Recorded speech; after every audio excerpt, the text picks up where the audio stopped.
Gjithçka na fut në hipnozë kolektive, qofshin edhe trendet e rrobave. Për shembull, njerëzit që vazhdojnë të veshin rroba të ndryshme, të ndjekin modën, të ndjekin trendet e ndryshme, të ndjehen të veçantë, të ndjehen ndryshe, kjo është hipnoza kolektive.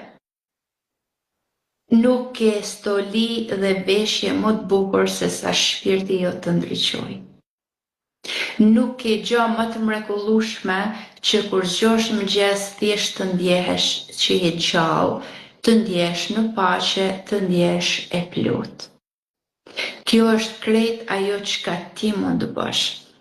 Nëse duam të punojmë me familjarët siç e ceke ti apo me fëmijët e të tjerë.